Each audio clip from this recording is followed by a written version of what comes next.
Welcome back to Casual Collectors, everyone. My name is Sun, and as you can see, we are in a new format. Format's actually going to change a couple of times within the next month or two as I try to figure out what I do and what I don't like. I'm kind of new to this as well, so I'm like, how do I want to, basically put forward the information that I have? So we'll be messing with things here and there. Anyways, big apologies for not, putting things up at the normal times when I should have. It's been about a month. That's my bad. Things sort of happened and got out of hand, and sorry. But we're back, and I'm going to make sure that all the other videos that we do make will be in good quality, so at least if it does take me a little bit to upload, you'll at least have some good quality entertainment. Anyways, you're here to learn about some new and exciting cards. Although today's card is nowhere near new, it's actually almost about 21 years old, but that's not really the point. Today we're going to be talking about Sabrina's Gengar from Gym Heroes, not to be confused with Sabrina's Gengar from Gym Challenge. Now, Gym Heroes was the first set. It came out in 2000 and is one of two English sets that incorporate a gym leader, like the name, into the actual card. The other being Gym Challenge, which came out a few months later. Now, do keep in mind that throughout the creation of Pokemon sets, there have been other names used. You have, the Team Rocket cards, you've got the Team Plasma, you've got Team Aqua, Team Magma, but this is the first time in Pokemon that they actually had a gym leader's name. So in this case, it is Sabrina's Gengar. Now, Sabrina's Gengar at the time is what you would have called a solid support active Pokemon. Obviously, a stage 2 with 80 HP now is an absolute joke, but hey, power creep is power creep. It happens to everybody. The attacks are as follows. For 1 Psychic Energy, Pain Amplifier allows you to put 1 damage counter on each of your opponent's Pokemon that has damage on it. Not a useless attack, and for only 1 energy at the time this card was quote-unquote legal, you could deal some solid hurt to your opponent's bench. Its second attack, Call of the Night, deals a flat 40 damage, but it's the effect that's quite interesting.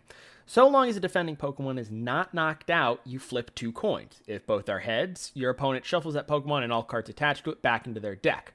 Once again, keeping in mind the time frame that this card was, again, quote-unquote legal, this would have been a solid Pokemon to use, and honestly, looking back, with some HP increases, that ability could really mess with some decks nowadays. Interesting card, but what makes it special? I hear you typing in the comments, or as you hit the close button on this video. Don't do that. Remember that Pokemon originally comes from Japan, and if you've ever seen the 4Kids dub of Yu-Gi-Oh!, you'll know that here in the US, we like to alter some things that are brought over. Sadly, Sabrina's Gengar was struck by this altering as well.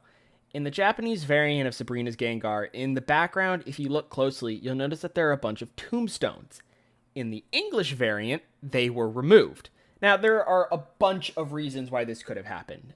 My personal theory for this was Wizards of the Coast, at the time, didn't want to show death in a children's card game. Since, of course, Pokemon don't die.